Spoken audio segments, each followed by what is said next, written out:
What is going on? And welcome back to Kart 63. I am your host, Ben, because, well, it's my channel, so that makes me the host. I had a idea thrown out at me because I asked you guys to, hey, give me ideas for videos, and one of them was winterizing your kart. Up north here, obviously, we don't race all year long. What do I do to winterize my kart? It comes down honestly to the kart chassis and everything. I don't do much of anything. I clean it just the same as I normally would. I lube the rear axle bearings, the front hubs, everything. It is a really good time to check things over. Start shaking stuff, start moving stuff. Move your rear axle, check the bearings, maybe take apart the clamshells or however your rear axle's attached and start moving stuff. Does it need to be replaced before next season? It just might be something you want to do. Maybe it's something you want to ask for Christmas while you're waiting the winter through to go back racing. But when it comes down to engines, I have a KT100 here.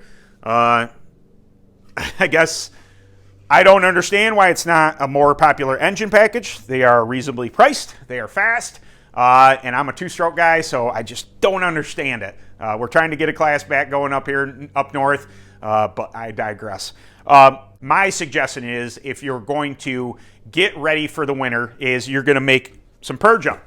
So this is just non-ethanol gasoline I've got from the gas station. So you don't want that alcohol crap in there again. And then this happens to be a combination of, I have some Redline two-stroke oil. This is a synthetic two-stroke oil, no castor in this. And then I always love to put Marvel Mystery Oil in it. Do you need the synthetic two-stroke castor in, or the synthetic two-stroke oil? Probably not. You might, in my opinion, be able to just put like 16 ounces of Marvel Mystery Oil into a gallon and then run your motor down with this. What that's going to do is Marvel is going to purge any of the impurities out. It's going to purge any of the ethanol out if there was anything in there, anything like that. It's going to lubricate bearings and just be good all around. Now, ideally, if you're cold, they're cold. You might want to consider taking your engines inside. Now, I don't mean next to the bed. I don't mean, somewhere where your wife's significant other is going to yell at you, but a climate-controlled atmosphere for your engine for bedtime for the winter. I mean, most people have their engines rebuilt. They're sent off to builders, or you're doing the work yourself. They're going to get worked on. But as for me, my two-strokes, some of them don't need to be rebuilt, so that's not a big deal. What I'm going to do is I'm going to run them. I'm going to purge them afterwards. If I didn't purge it after that run, I'm going to purge them before I take them off the chassis, and I'm going to bring them inside, maybe put them in a bag. Just, you got to figure the cold, although it might not be bad for it, it's probably not good for it either. It's just my opinion. Whether or not there's any scientific fact to that, I don't know. I just also like to think that, hey, my engine's in here. I know where it's at. Nothing bad's happening to it. So just my opinion on that. So real simple, really easy, guys. I don't do a ton. Tires, I've brought tires inside before.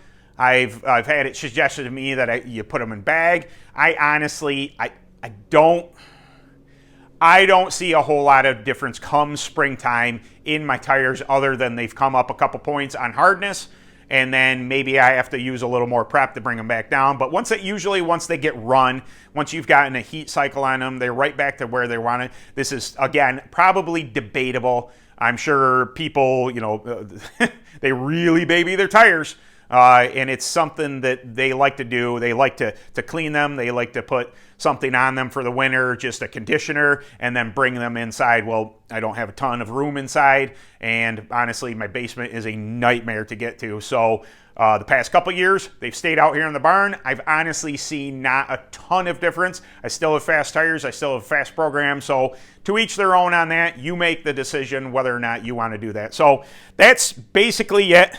For this video, how to winterize stuff. I don't do a ton. I honestly gotta say, I'm sorry about that. I wish I had more information for you, but buy yourself a two-stroke. I'm just saying, I know clones are fun. I know it's the biggest class out there. I understand. KT100s are a riot. They run forever. If you don't stick them, don't stick them. Get yourself a good head temp gauge. Get yourself a good exhaust temp gauge, whatever it is. Get some parameters. Don't blow that bugger up and go racing. That two-stroke KT100 is one of my favorite classes. I just got back into it this last year. Just get yourself a KT100, okay? I'm just saying. All right, guys. I hope you enjoyed the video. And as always, enjoy go-karting. And I'll catch you guys later.